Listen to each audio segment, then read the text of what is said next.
Disebutlah saya kemudian sebagai Ustadz wong sesat. Apa Anda tidak tahu kalau Al-Hasan itu cucunya Nabi diajari doa kunut? Apa Anda tidak tahu bahwa Ibnu Umar itu kunut? Saya tuh aneh ya, heran dia. Saya memang masih 34 tahun, tapi saya masih merasakan bagaimana hidup di tahun 90-an. Itu tuh nggak ada yang seperti ini, saling tuduh, saling celak, itu biasa aja. Zaman Kota Rominami itu, Satya Baja Hitam, nggak ada yang kayak gini. Baja Hitam RX, Baja Hitam Bio, Tendangan Maut, Pedang Matahari, Belalang Tempur, nggak ada yang kayak gini.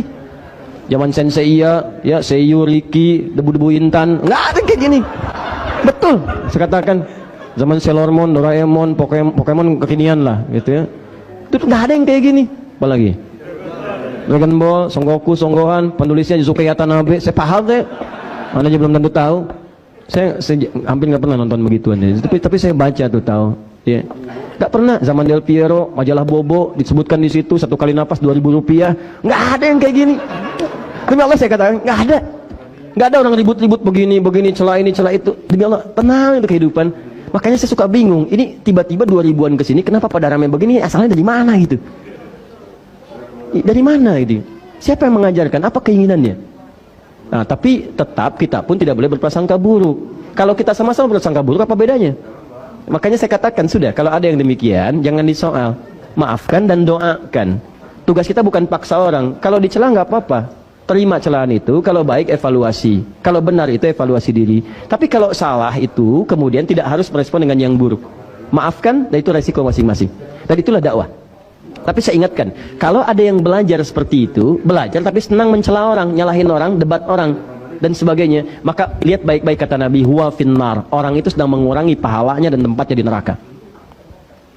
Auliyasrifa wujuhan nas ilaih, atau dia belajar cita-cita jadi ustadz supaya yang populer, dan kemudian dengan popularitasnya dia kumpulkan jamaah, dia arahkan kepada dirinya saja dan nggak boleh belajar dengan orang lain. Hadisnya ada. Auliyasrifa wujuhan nas ilaih, dia ngajar orang belajar pengetahuan sampai jadi ustadz supaya orang berpaling ke dia aja, bukan pada yang lain. Belajar dengan saya aja, yang lain salah, yang lain nanti terperosok kepada bid'ah. Padahal Anda pun belum mengerti apa itu bid'ah. Tapi Anda dijaga, diterangin versinya aja. Dan dijaga sampai di situ supaya tidak belajar dengan yang lainnya.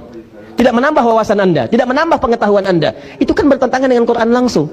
Quran mengajak kita untuk banyak belajar. Anda dibatasi pelajaran Anda. Nabi mengajak Anda menambah wawasan. Anda diminta belajar pada itu aja, jangan pada yang lain. Sedangkan sifat manusia tidak sempurna. Bagaimana kalau satu orang itu salah berijtihad, maka semua akan salah.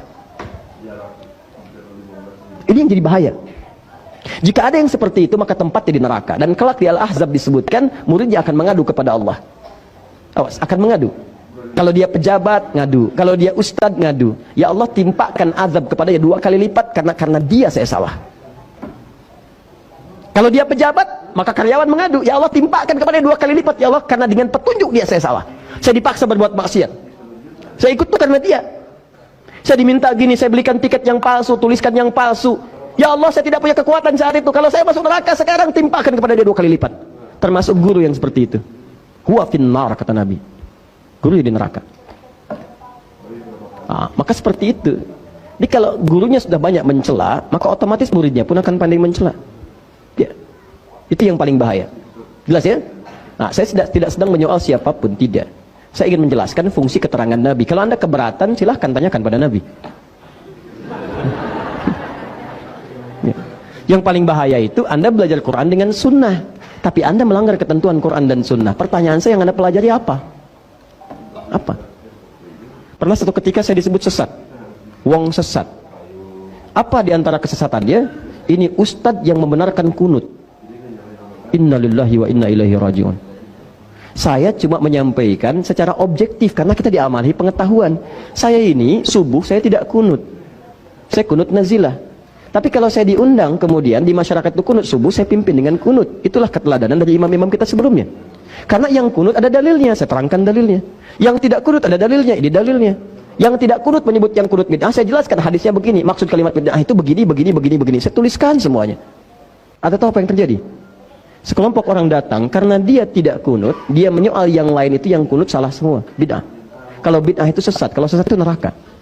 Disebutlah saya kemudian sebagai ustadz wong sesat. Apa Anda tidak tahu kalau Al-Hasan itu cucunya Nabi diajari doa kunut? Apa Anda tidak tahu bahwa Ibnu Umar itu kunut? Tuh, sampai bersin, alhamdulillah. Apa Anda tidak tahu kalau Imam Asy-Syafi'i itu kunut? Sedangkan Imam Asy-Syafi'i imam besar, mulia, kitabnya banyak. Gurunya Imam Ahmad bin Hanbal. Imam Ahmad bin Hanbal itu muridnya Imam Asy-Syafi'i. Mazhab Imam Ahmad bin Hanbal menyebar sampai punya murid. Kemudian ada Ibnu Taimiyah, Ibnu Qayyim Al-Jauziyah. Kekinian kemudian Syekh Nasruddin Al-Albani. Muhammad Nasruddin Al-Albani itu mazhab di antaranya Hambali. Diambil oleh beliau banyak.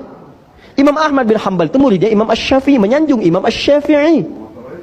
Cuma pilihan dengan gurunya dalam kunut berbeda, tapi tidak pernah menyebut Imam Syafi'i bid'ah. Enggak pernah. Dan silahkan cek, enggak ada dalam zaman sahabat yang kunut dengan yang tidak saling menyalahkan, bahkan mencela dan sebagainya. Pada zaman imam enggak ada. Antum kenal Imam Syafi'i? Oh iya, belakang ada yang kenal tuh. Wah, biasa. Tuh, Imam Syafi'i datang ke majlisnya Imam Abu Hanifah. Imam Abu Hanifah sudah wafat. Jadi Imam Abu Hanifah itu wafat di tahun Imam Syafi'i lahir, 150 Hijrah. Yang ada di antara murid-muridnya, begitu datang ke sana dengan murid-murid Imam Syafi'i, subuh dimintalah beliau jadi imam. Muridnya mengatakan pendapat kita unggul nih. Karena kunut, Imam Abu Hanifah enggak kunut, mazhabnya tidak kunut. Bahkan murid-muridnya enggak kunut. Tapi begitu beliau salat subuh, ternyata Imam Asy-Syafi'i tidak kunut. Bayangkan. Tidak kunut. Begitu selesai salam dan seterusnya, muridnya tanya, "Guru, kenapa Anda tidak kunut? Mazhab kita kan kunut." Apa kata Imam Syafi'i? Saya menghormati pendapat Al-Imam Abu Hanifah rahimahullah yang berlaku di sini. Imam Asy-Syafi'i kunut. Datang kemudian dengan Imam Ahmad bin Hanbal.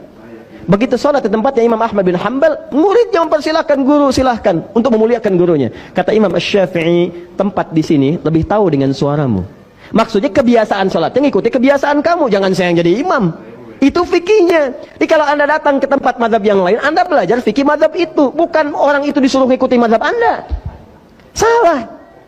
Saya di Indonesia nggak ada mazhab di sini. Maksudnya banyak nih, ada yang Syafi'i, ada yang Hambali, ada yang macam-macam. Kita pelajari. Saya diundang ke Malaysia, di sana mazhab Syafi'i. Maka saya belajar mazhab Syafi'i, bukan orang Malaysia saya suruh belajar mazhab saya. Bukan seperti itu caranya. Maka kata Imam Asy-Syafi'i, Anda yang imam. Begitu beliau imam, beliau nggak kunut. Dan Imam Syafi'i pun tidak kunut. Makmum di belakang muridnya tidak kunut. Dan yang paling hebat, setelah Imam Ahmad salam, Imam Syafi'i tidak sujud sahwi. Tuh. Jadi nggak pernah. Jadi Anda pun yang biasa kunut, biasa aja kalau Anda jadi ada makmum, imamnya nggak kunut, Anda nggak usah marah. Ini tiba-tiba imamnya selesai, sujud sahwi. Ada lagi yang aneh juga, sama juga begitu. Nggak jauh beda kelakuannya. Imamnya kunut, makmumnya kan harusnya ngikutin. Ya, kan kata Nabi, "Innama ju'ilal imamu liyutamma bihi." Imam dijadikan untuk diikuti. Awas, jadi kalau imamnya sujud, Anda jangan rukuk. Imam sujud, Anda sujud. Imam kunut, Anda kunut. Jadi ketika imam mengatakan Allahumma hdina fiman hadait, imma Anda ikuti atau Anda aminkan. Ya, ini kan aneh. Imamnya kunut, jadinya diem. Allahumma hdina fiman hadait, bid'ah. Gimana? Bingung saya. Coba lihat, belajar lagi deh, coba lihat, belajar lagi. Syekh Utsaimin rahimahullah, masya Allah, itu orang baik, soleh. Syekh Utsaimin itu orang soleh, orang baik, orang tawadhu, nggak gemar dipuji orang. Apa fatwanya pada hal ini? Ketika Anda tidak kunut dan sholat di belakang orang kunut, maka Anda mengaminkan, ikut kunut. Coba kalau benar belajarnya tuh seperti itu. Nah, ini yang agak heran itu. Ini kan saya pernah terangkan dalam, nanti satu saat kita ngambil bab fikih ikhtilaf. Nabi itu kan memberi tuntunan, ini terakhir ya. Nabi memberi tuntunan itu gini, ada dua. Satu dalil, satu contoh. Satu dalil, satu contoh. Kalau ini ada, maka ini menunjukkan tidak ada alternatif dalam ibadah, karena semua umat bisa mengerjakannya. Jadi nggak boleh kreatif. Ya, jangan terlampau kreatif. Misal, takbir nih, takbir itu satu contoh, satu dalil. Ucapkan Allahu Akbar. Kata Nabi, fayaqulu, maka dia ucapkan Allahu Akbar. Allahu Akbar. Jelas sekali. Contoh jelas, dalil jelas. Kenapa tidak ada alternatif? Karena semua umat bisa mengerjakannya. Jadi Anda nggak usah kreatif. Tiba-tiba Anda sholat, Allahur Rahman. Kenapa nggak Allahu Akbar, Pak? Itu keseringan dari dulu begitu. Karena nama Allah banyak. Dalilnya Quran surah 17 ayat 110. Qul Allah awil Rahman. Sebut nama Allah atau Ar-Rahman.